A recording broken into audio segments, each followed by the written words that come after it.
Red FM celebrating 9th edition of Kerala Literature Festival, presented by Niksha, powered by Supernova Food Products and Malabar Hospitals.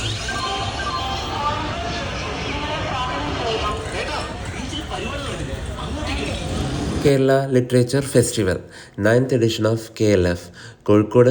ഇത്രയും കാലം ഇത് പരിപാടി നടന്നിട്ട് എനിക്ക് ആദ്യമായിട്ടാണ് പങ്കെടുക്കാനും കാണാനും പറ്റിയത്. എന്തോ അതേ സമയത്ത് എനിക്ക് നാട്ടിൽ വരാനും കോഴിക്കോട് പോകാനും ഒക്കെ ഭാഗ്യം കിട്ടി. അവിടെ ഒരുപാട് നല്ല രസകരമായ കാഴ്ചകളുണ്ടായിരുന്നു. വലിയ വലിയ ആൾക്കാരുണ്ടായിരുന്നു. എനിക്കെന്തോ അതെല്ലാം നേരിട്ട് കാണാൻ പറ്റി. നമുക്ക് ശശി തരൂരിനെ ഞാൻ നേരിട്ട് കണ്ടു ആദ്യമായിട്ട്. ശരിക്കും ഒട്ടും പ്രതീക്ഷയില്ല ഇങ്ങനെ കാണാൻ പറ്റുന്നുള്ളത്. പുള്ളിയുടെ സ്പീച്ച് കേൾക്കാൻ പറ്റിയില്ല, പക്ഷെ അതെന്തായാലും അത് മിസ്സായി. പക്ഷെ നേരിൽ കാണാൻ പറ്റി, അതൊരു വലിയ ഭാഗ്യമായി. പിന്നെ ചെറിയ ഒരുപാട് പവലിയനിലുണ്ട്. അവർ 7ഓളം ഡിഫറെൻറ്റ് പവലിയനിലുണ്ട്. ആ 7ഓളം പവലിയനിലും പല പല പ്രോഗ്രാംസാണ് നടന്നുകൊണ്ടിരിക്കുന്നത്. ഇതാണ് നിങ്ങൾ കാണുന്ന ഇവിടുത്തെ ഏറ്റവും വലിയ പവലിയൻ, എഴുത്തോല. അവിടെ ഇപ്പം നടക്കുന്നത് ഇവരുടെ പ്രോഗ്രാമാണ്. നിങ്ങളൊന്ന് എല്ലൈറ്റം ചെയ്യാൻ ആ കഥ ഉപയോഗിക്കാന്നുള്ളൊരു ബെനിഫിറ്റ് മാത്രമേ എനിക്കുള്ളൂ. അല്ലാതെ ഇതിനെ ഭാരമായിട്ട് ഞാൻ കൊണ്ടു നടക്കുന്നില്ല. ഞാൻ ഇതിന് അവസരമായിട്ടാണ് കൊണ്ടു നടക്കുന്നത്. കാരണം ഇപ്പം ഇങ്ങനെ ഒരു ജീവിതം കൊണ്ട് നിങ്ങൾ മനസ്സിലാക്കുമ്പോൾ നിങ്ങൾ കുറച്ചെങ്കിലും തോന്നും ഇതിലും പേര് എൻ്റെ ഭർത്താവാണ്. കുറച്ച് പേർക്ക് ഇതിലെത്രയോ സുന്ദരമാണ് എൻ്റെ വിവാഹ ജീവിതം. നമ്മൾ വീട്ടിലെ കറണ്ട് പോകുമ്പോൾ നമ്മൾ എപ്പോഴും ചെയ്യുന്നത് എന്താ? അയൽവക്കത്തിലുള്ള കറണ്ട് പോയോന്നാണ്. അവിടെ കറണ്ട് ഉണ്ടെങ്കിൽ മാത്രം ബുദ്ധിമുട്ടുള്ളൂ. അവിടെ കറണ്ട് ഒരു ആംഗിളിൽ എനിക്ക് പ്രസന്റ് ചെയ്യണം എന്നുള്ളത് അത് വളരെ സ്വാഭാവികമായിട്ട് വരുന്നതാണോ? അതുകൂടി അറിയാനുള്ളൊരു കൗതുകമുണ്ട്. അനുഭവങ്ങൾ പലപ്പോഴും എൻ്റെ ആ പ്രൊഫഷൻ അങ്ങനെ ആയതുകൊണ്ട് പല ആളുകളുടെ ജീവിത കഥകളിലൂടെയൊക്കെ ഞാൻ നടന്നു പോകുന്നത് കൊണ്ട് അനുഭവങ്ങൾക്ക് യാതൊരു പഞ്ഞവും ഉണ്ടായിട്ടില്ല. അശ്വതി ആദ്യം പറഞ്ഞ പോലെ ഇത് നമ്മളെ ഇമ്പാക്റ്റ് ചെയ്യുമോ എന്ന് ചോദിച്ചാൽ പ്രൊഫഷണൽ രംഗത്തുള്ളവർക്കറിയാം ട്രാൻസ്പെറൻസ്, കൗണ്ടർ ട്രാൻസ്പെറൻസ് ഇതൊക്കെ പ്രശ്നങ്ങളാണ്.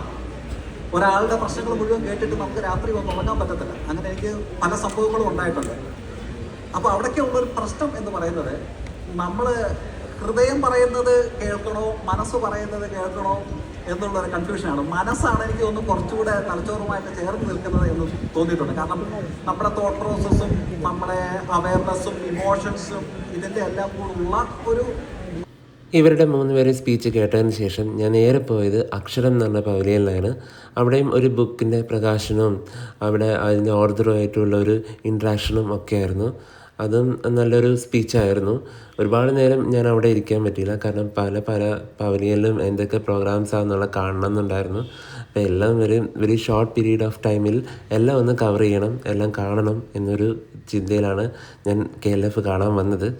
ഇത്രയും നാളും KLF എന്ന് കേട്ടിട്ടേ ഉള്ളൂ. പക്ഷെ എന്താണ് അവിടെ സംഭവം, എങ്ങനെയാണ് ആൾക്കാർ ഇത്രയും ജനത്തിരക്ക്, അവിടെ എന്തൊക്കെയാണ് അവർ ആസ്വദിക്കുന്നതെന്ന് കാണണമെന്നുണ്ടായിരുന്നു. ഇവിടുത്തെ ഏറ്റവും ആകർഷണം എനിക്ക് തോന്നിയത് ഇവിടുത്തെ ഒരു ആൾക്കാരുടെ ഒരു സന്തോഷമാണ്.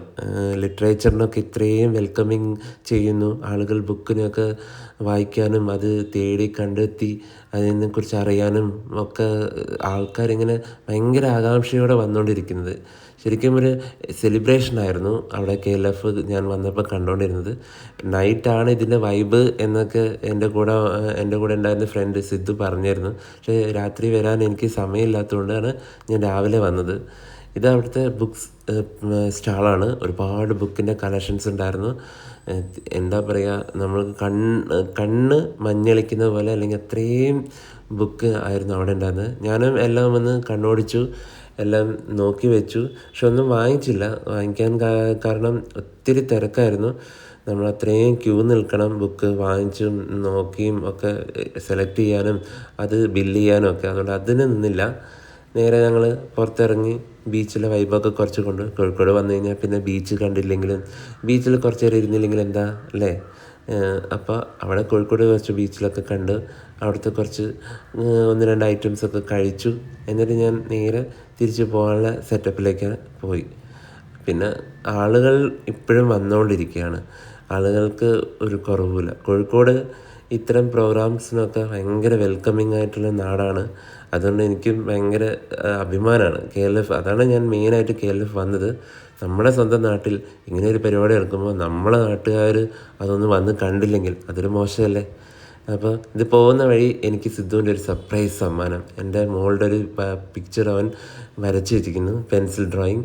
So that was amazing. എനിക്ക് ഭയങ്കര ഇഷ്ടമായി. അതുപോലെ തന്നെ പിന്നെ അവിടെ വേറെയും കൾച്ചറൽ പരിപാടികൾ നടക്കുന്നുണ്ടായിരുന്നു. നല്ലൊരു പാട്ട് പാടുകയാണ്.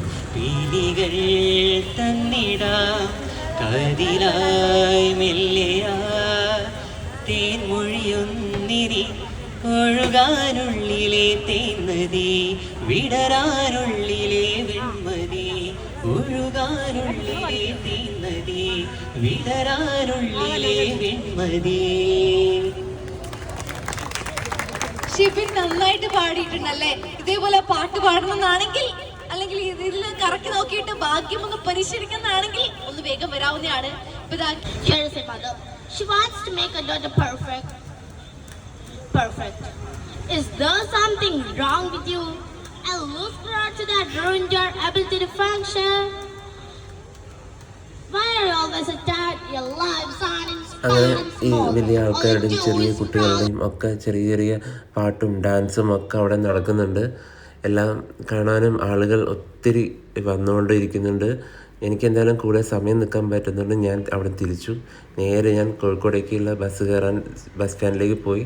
പോകുന്ന വഴി ഒരു അവിൽ മിൽക്ക് കൂടെ കഴിച്ചു. കോഴിക്കോട് എനിക്ക് അവിൽ മിൽക്ക് ഭയങ്കര ഫേമസ് ആണ്. അതെനിക്ക് ഒരുപാട് കാലം മിസ്സായി. ഇപ്പോൾ അത് സാധിച്ചു. നേരെ എന്നിട്ട് വീട്ടിലേക്ക്